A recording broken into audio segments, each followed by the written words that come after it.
अस्सलाम वालेकुम dear students, welcome back to my YouTube channel. Dear students, आज के लेक्चर में हम फ्री रेडिकल्स को डिस्कस करेंगे। फ्री रेडिकल्स क्या हैं, फ्री रेडिकल्स की फॉर्मेशन किस तरह से होती है और फ्री रेडिकल्स को रिप्रेजेंट कैसे किया जाता है और उसकी कुछ एग्जांपल्स को देखेंगे। हमने प्रीवियस लेक्चर्स में रेडिकल का डिस्कस किया था कि रेडिकल जो है वो कोई भी स्पीशी है एटम्स की, या एटम है जिस पर चार्ज प्रेजेंट होता है, पॉजिटिव या नेगेटिव चार्ज। बट यहाँ हम फ्री रेडिकल्स को डिस्कस कर रहे हैं। फ्री रेडिकल्स जो हैं वो एटम्स हैं या ग्रुप ऑफ एटम्स हैं जिन पर इलेक्ट्रॉन्स प्रेजेंट होते हैं, बट प्रेजेंट ऑड नंबर्स में होते हैं और अनपेयर्ड होते हैं। ऑड नंबर्स एक मैथमेटिकल टर्म है, odd and even. Odd numbers जो होते हैं वो 1, 3, 5, 7, 9 and so on। Odd numbers electron present होते हैं और अनपेयर्ड होते हैं। लेट्स सपोज ये 1 है तो एक इलेक्ट्रॉन प्रेजेंट होगा, तो ये अनपेयर्ड है, इसके साथ कोई और इलेक्ट्रॉन पेयर्ड नहीं है। अगर 3 है तो इसमें से ये जो 2 हैं इनका पेयर होगा और एक जो है वो अनपेयर्ड होगा। अगर 5 हूँ तो उसमें भी 2-2 का पेयर होगा, लेकिन जो एक होगा वो अनपेयर्ड होगा। इन 2 का पेयर होगा, इन 2 इलेक्ट्रॉन्स का पेयर होगा, लेकिन एक जो है वो अनपेयर्ड होगा। तो ऑड नंबर्स होंगे और अनपेयर्ड इलेक्ट्रॉन्स प्रेजेंट होंगे जिन एटम्स पर या ग्रुप ऑफ एटम्स पर, उन्हें फ्री रेडिकल्स का नाम दिया जाता है। अब इसको रिप्रेजेंट कैसे करते हैं? इसको डॉट से रिप्रेजेंट करते हैं, सिंबल के ऊपर डॉट लगा देते हैं।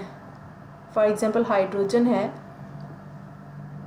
तो इसको एज अ फ्री रेडिकल जो है इस तरह से रिप्रेजेंट किया जाएगा कि इस पर एक डॉट लगा दिया जाएगा। एक यहाँ पे एक डॉट क्यों लगाया जाए? क्योंकि इसके आउटर मोस्ट शेल में एक इलेक्ट्रॉन प्रेजेंट होता है। क्लोरीन जो है इसमें भी एक डॉट आएगा। इसमें क्यों एक डॉट यहाँ पे लगाते हैं? क्योंकि इसके आउटर मोस्ट शेल में जो है वो 7 इलेक्ट्रॉन्स प्रेजेंट होते हैं, बाकी सारे पेयर्ड होते हैं। 6 पेयर्ड होते हैं, 2 इधर 2 इधर 2 इधर, और एक जो है वो अनपेयर्ड होता है।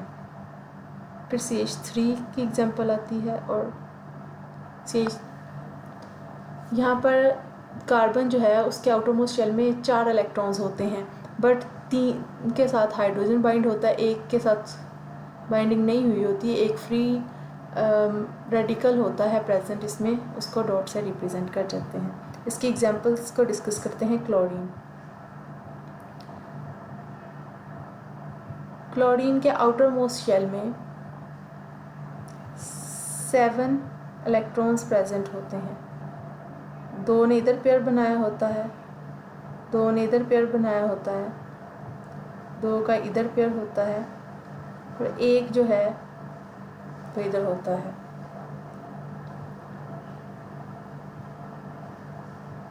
जो फ्री रेडिकल होता है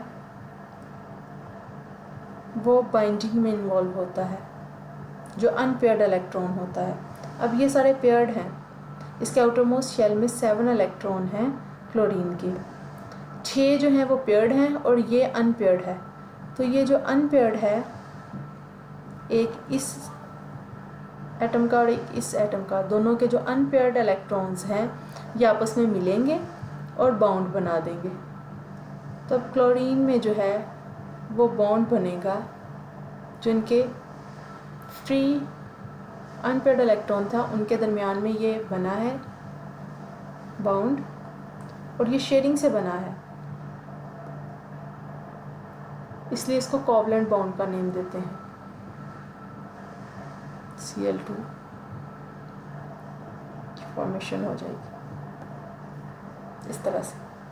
अब देखते हैं कि ये बनते किस तरह से हैं, फॉर्मेशन कैसे होती है फ्री रेडिकल्स की। फ्री रेडिकल्स को जनरेट किया जाता है बाय होमोलाइटिक ब्रेकेज से। होमोलाइटिक ब्रेकेज का मतलब होता है कि इक्वल, होमो का मतलब होता है इक्वल, लाइटिक का मतलब होता है ब्रेक करना किसी चीज़ को। तो होमोलाइटिक ब्रेकेज यानी इक्वल ब्रेकेज होती है। 2 या 2 से ज़्यादा एटम्स जब कंबाइन किए होते हैं, उनके दरम्यान में जो बाउंड प्रेजेंट होता है, जो शेयरिंग से बना हुआ होता है, उसकी होमोलाइसिस हो तो उससे फ्री रेडिकल्स जनरेट होते हैं।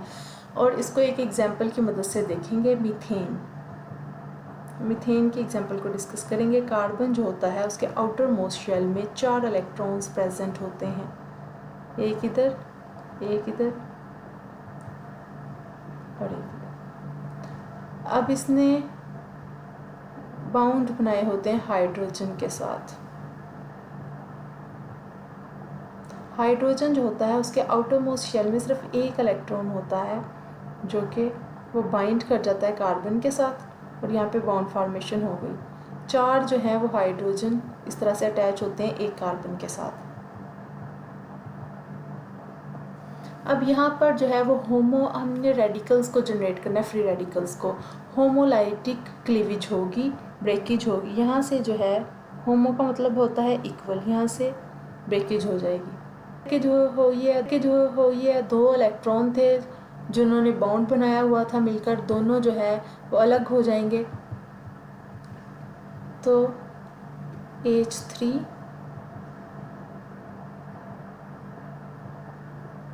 कार्बन और जो इसका ये इलेक्ट्रॉन है जो अनपेयर्ड हो गया है ब्रेकेज की वजह से, उसको डॉट से रिप्रेजेंट कर देंगे इधर।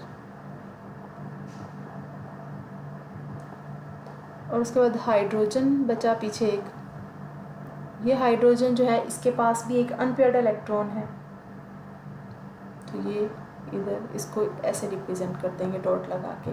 तो ये फ्री रेडिकल्स हैं और ये जनरेट हुए हैं होमोलाइटिक ब्रेकेज से बाउंड की। ये मीथेन था, इसमें होमोलाइटिक ब्रेकेज हुई बाउंड की, कोवलेंट बाउंड की, यानी इक्वल ब्रेक से जो है, और उससे जो है वो 2 फ्री रेडिकल्स जनरेट हुए हैं। वो एक्सल्स जो होते हैं वो एक्सट्रीमली रिएक्टिव स्पीशी होते हैं।